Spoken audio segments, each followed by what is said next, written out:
Hi there, Prabs here, blogger and vlogger, known as Absolutely Prabulous.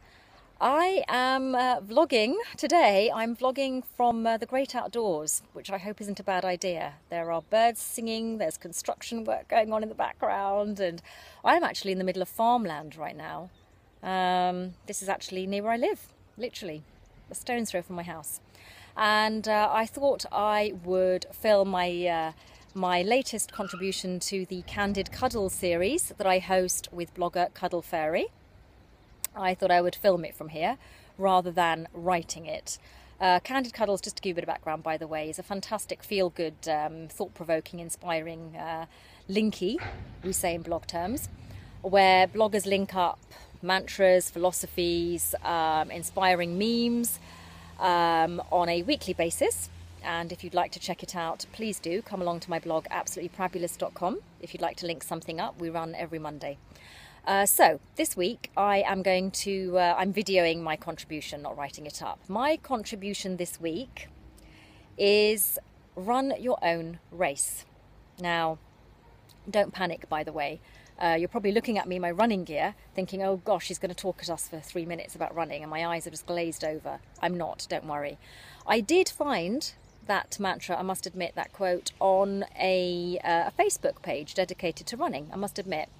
And of course it can be applied to that naturally, with regards to the the idea of not comparing, for instance, your speed, your running pace, the distance that you can run, etc., etc., the number of races that you've run to another runner.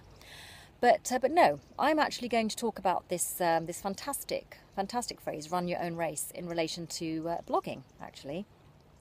Now, we live in such a culture of compare and despair, I think, particularly because of social media. It's really easy to look at what other people, of course, are doing, whether it's the fantastic holidays that go on, whether it's the house that they've just moved into, whether it's the amazing career they seem to have. We compare, and then we feel this sense of despair very often. It's something that happens a lot in the blogging world. I have read so much about this, actually. And it really, it comes down to, it's all linked to this sense of blogger angst that many of us bloggers feel. If you are a blogger, you will know what this means, really, and it's something that you will have experienced at one point or another in your blogging endeavors. If you're not a blogger, blogger angst basically is the term given to the feeling, the overwhelming feeling that many of us can experience, the pressure that many of us feel with relation to blogging and all that is required in order to build up a successful blog. What is somebody's idea, of course, of a successful blog might differ from the next bloggers and the next bloggers and the next bloggers. It really just depends on what you class as a successful blog, obviously. Is it crazy monthly traffic? Is it lots of collaboration with brands? Is it whether you're making money? We all have a different meaning. We all have a different perception of a successful blog. But anyway, wherever you are in your blogging journey, whatever your definition of a successful blog is, I'm sorry, we've got a lot of background noise going on now. Most of us will have suffered this sense of angst, as I said. It's actually something I've written about, by the way, before I get on to the next point. I've written about this in a post called Confessions of a Guilty Blogger. I've also written about it, actually, in another post called, what is it now? I Love Blogging, but I've made a decision. And in those posts, I talk about this need I feel to sort of be everywhere, trying to sort of fire on all cylinders with the blog. It's a need that comes from looking around me and looking at what other bloggers are doing and sort of thinking, gosh, okay, so I need to be participating in a load of linkies and commenting and, doing lots of reading. I need to be guest posting on other sites so that I get a backlink to my site, and perhaps this helps my domain authority ranking, I need to be building up my social media accounts. I need a high number of followers, perhaps. Maybe that is the sign of a successful blogger. There's just so much that goes into blogging. And at some point or another, you really do get pulled along and feel that you need to be doing all these things. You need to be everywhere. And many of us reach a point where we think, is this really what I want? And this is something that I've written about, this need to try and get some sense of a balance as well. If you're a parent blogger, you kind of need to spend time with your kids perhaps, and this is something that you might be feeling. So that sense of balance is something we all struggle with. I read a blog post on the weekend by Louise of squishedblueberries.com, a fantastic blog post. I believe it was called Some Thoughts on Life and Blogging. I really urge you to check it out, especially if you're a blogger, because I think you will relate to it. She talks about how she still loves blogging, but not the version of blogging that she was getting pulled into. And that really sums up what I've just tried to say, actually, and waffled along about for about 2 minutes just now. She has made a decision, and many of us make this decision.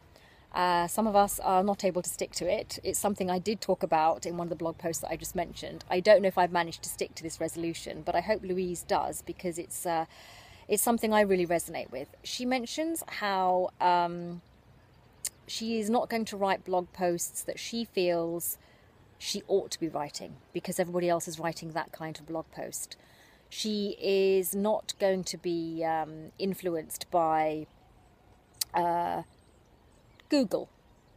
Should she be posting regularly? She should be posting, to a set schedule. How many posts a week should she be posting so that Google likes her? In short, she isn't going to blog the way that she feels she ought to be blogging because everybody else is doing it. She's just going to do her own thing. She's going to do what's right for her, ultimately. So I guess she's going to run her own race, right, in blogging terms. And it really resonated with me because today is my 3rd blogiversary at the time of shooting this vlog. And that's something that I think I'm really going to try and espouse from now on.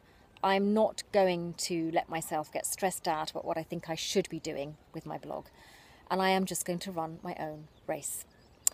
One final thought, which I thought was quite ironic. One of the bloggers who commented on the Facebook thread in which Louise's post was mentioned said how they used to post regularly, 4 or 5 times a week at least. And now they are feeling a lot more peace in themselves because they're posting once a week. The irony here is that blogger is actually a very good blogging friend of mine and is actually one of the people that I used to look at and think, oh my goodness, I should be posting as regularly as this person does. How does she do it? It's amazing. I want to be more like that. That's what I need to be doing.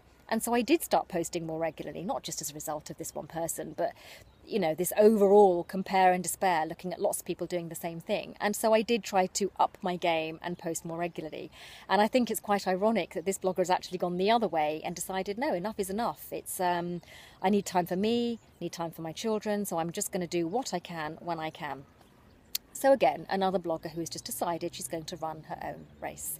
So there you go. That's my waffling on for this week. That's my contribution to Candid Cuddles. I hope that it was clear in some sense, that I managed to get my points across. And I think whether you are a blogger watching this or a non-blogger, I think in life generally, compare and despair, not so great. I don't think it helps us. So I think whatever you do in life, whatever it is that you do, run your own race. There you go.